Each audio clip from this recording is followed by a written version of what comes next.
Terminology Thursday. I'm Sara Fuller with Midwest Family Lending. And I'm Mike Taylor with REMAX Precision.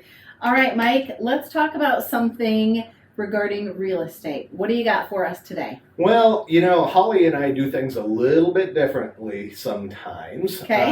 And today, let's talk a little bit about utility transfers. Oh, it's something that you never think about, right? Well, except when you're moving. And until like all of a sudden you're like, wait, we want to have music or TV when we're moving in, right? And all of a sudden you're like, how does that work? And hopefully you think about it before it's dark. Oh, yeah. Yeah. So one of the things we suggest that's a little bit different, when we're working with a seller, we suggest that the seller actually keeps the utilities, in particular the water, on at least a day or so after closing. Okay. And there's a reason for that. Why is that? Because on closing day, if it were to get shut off, technically the seller still owns the property until everything's filed and done. Yes. So it's an incredibly cheap insurance policy to kick that down the road. One more day is not gonna... We're talking less than $20, and who hasn't spent $20 on something stupid? Me.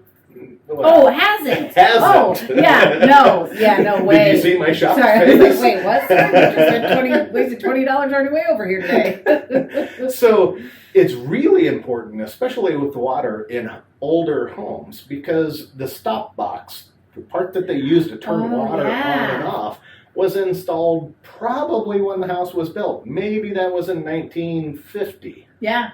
And it's been turned, I don't know, 5 times. So it might be a 70 little, years. A little old and a little hard to adjust and or potential breakage. Yeah, and that's the big one. So if the seller does it on closing day and the city goes out to turn it off because the buyer hasn't thought about putting it in their name yet. Yeah. And that stop box breaks. That's tough for me to say today. If that breaks on closing day, that could be an $8,000 to $10,000 repair bill. And a delay in closing.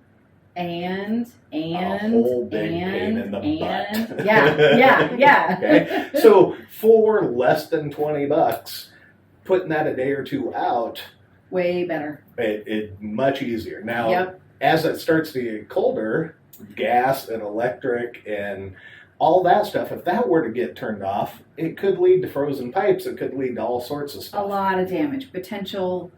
A lot of damage. Yeah. So guys, do yourself a favor as a seller. Wait a couple of days to turn off your utilities.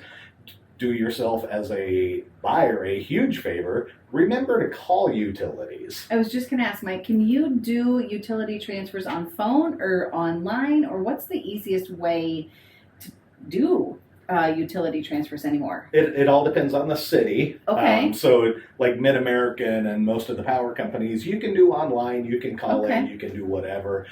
Some cities require you to go in if you're a new resident, put a deposit. It just depends on the city. The good news is Holly and I do all of that research. We let our buyers know. We send them a reminder a week or so before, and then we tend to follow up and make sure that it happens. Nice job. Because it's not like buyers and sellers don't have a million other things going on in their head.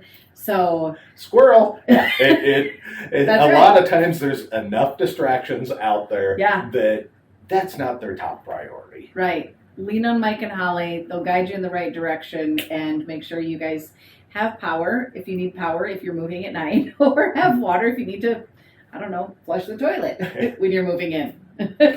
Or shower after moving in. All that good stuff. So guys, hopefully that helps. If you do have questions or a term you would like us to cover here on Terminology Thursday, please reach out, let us know. We'd be happy to do that. Absolutely. Thanks for joining us this week, you guys. Have a great week.